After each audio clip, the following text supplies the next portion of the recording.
നമസ്കാരം. ഇന്ന് ജൂൺ 19, 2025.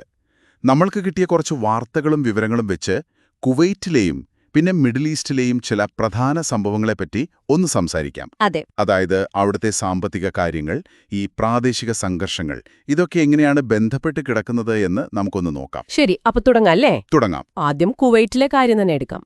സാമ്പത്തികം, ഡ്രസ്സ്, ഹെൽത്ത് കെയർ, ഈ വക കാര്യങ്ങൾക്കൊക്കെ വില കൂടുന്നുണ്ട്.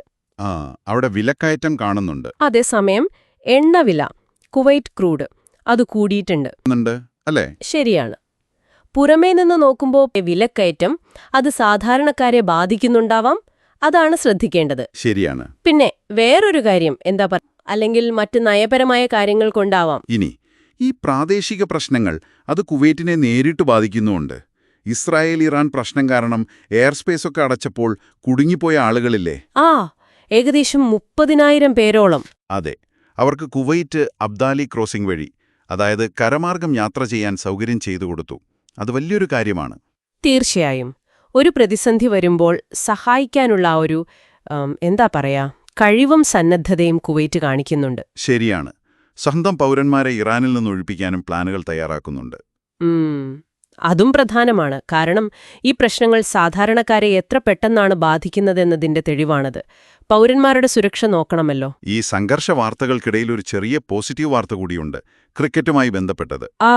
എന്താണത്? കുവൈറ്റ് ക്രിക്കറ്റ് ബോർഡ് ഈ international league T20 IL T20 UAE based ആയിട്ടുള്ള ലീഗ്. അതെ, അവരുമായി സഹകരിക്കുന്നു.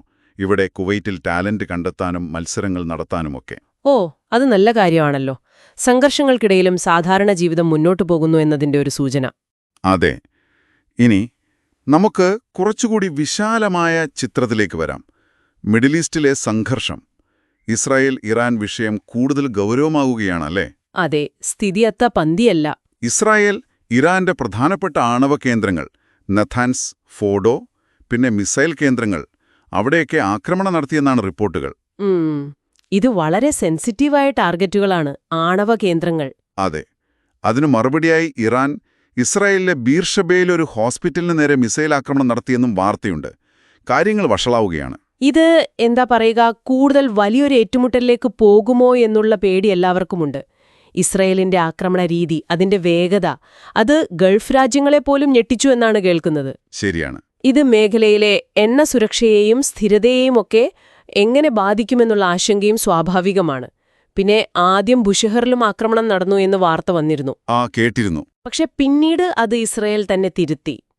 അപ്പോ ഈ സംഘർഷ സമയത്ത് വരുന്ന വിവരങ്ങള് അത് എത്രത്തോളം വിശ്വസിക്കാം, എങ്ങനെ ഉറപ്പുവരുത്തും എന്നതൊക്കെ വലിയ ചോദ്യങ്ങളാണ്. തീർച്ചയായും ഒരുപാട് തെറ്റായ വിവരങ്ങളും പ്രചരിക്കാം. അതെ.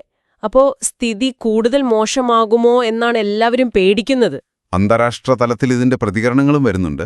ഒരു വശത്ത് US, യൂറോപ്യൻ രാജ്യങ്ങൾ അവരൊക്കെ ഇടപെട്ട് സമാധാന ചർച്ചകൾക്ക് ശ്രമിക്കുന്നുണ്ട്. അണിയറയിൽ ശ്രമങ്ങൾ നടക്കുന്നുണ്ടാവും. നിന്ന് പണം മാറ്റി ഡോളർ, സ്വർണം പോലുള്ള സേഫായ അസറ്റുകളിലേക്ക് മാറ്റും. ശരിയാണ്. അതോടൊപ്പം സൈനിക നീക്കങ്ങളും നടക്കുന്നുണ്ട്. അമേരിക്ക അവരുടെ പ്രസൻസ് കൂട്ടുന്നു. മൂന്നാമതൊരു എയർക്രാഫ്റ്റ് കാരിയർ ഗ്രൂപ്പ് വരുന്നു. B-2 ബോംബറുകൾക്ക് സപ്പോർട്ട് കൊടുക്കാൻ ടാങ്കറുകൾ റെഡിയാക്കുന്നു. ജപ്പാനൊക്കെ സ്വന്തം പൗരന്മാരെ ഒഴിപ്പിക്കാൻ വിമാനം റെഡിയാക്കിയിട്ടുണ്ട്. പല രാജ്യങ്ങളും യാത്രാ മുന്നറിയിപ്പുകളും കൊടുക്കുന്നുണ്ട്, ആളുകളോട് അങ്ങോട്ട് പോകരുതെന്നൊക്കെ. അതെ, കര, കടൽ, വ്യോമമാർഗങ്ങളിലൂടെയൊക്കെ ഒഴിപ്പിക്കൽ പ്ലാനുകൾ തയ്യാറെടുക്കുന്നു. അപ്പോ മൊത്തത്തിൽ നോക്കുമ്പോൾ വളരെ സങ്കീർണമായ ഒരു അവസ്ഥയാണ്. ഒരു സൈഡിലെ ഡിപ്ലോമാറ്റിക് ശ്രമങ്ങൾ, മറ്റേ സൈഡിൽ മിലിറ്ററി ബിൽഡപ്പ്. അതെ, ഇതിന്റെയൊക്കെ സാമ്പത്തിക പ്രത്യാഘാതം ലോകം മുഴുവൻ അറിയുന്നുണ്ട്. എണ്ണവില, മാർക്കറ്റുകൾ, അങ്ങനെ. കുവൈറ്റ് പോലെയുള്ള രാജ്യങ്ങൾ ഇതിന്റെ എല്ലാം നടുവിലാണ്. ശരിയാണ്. അവർക്ക് സ്വന്തം ആളുകളുടെ കാര്യവും നോക്കണം, പ്രാദേശിക സ്ഥിരതയും വേണം. വളരെ സൂക്ഷിച്ച് കൈകാര്യം ചെയ്യേണ്ട അവസ്ഥ. നിങ്ങൾക്ക്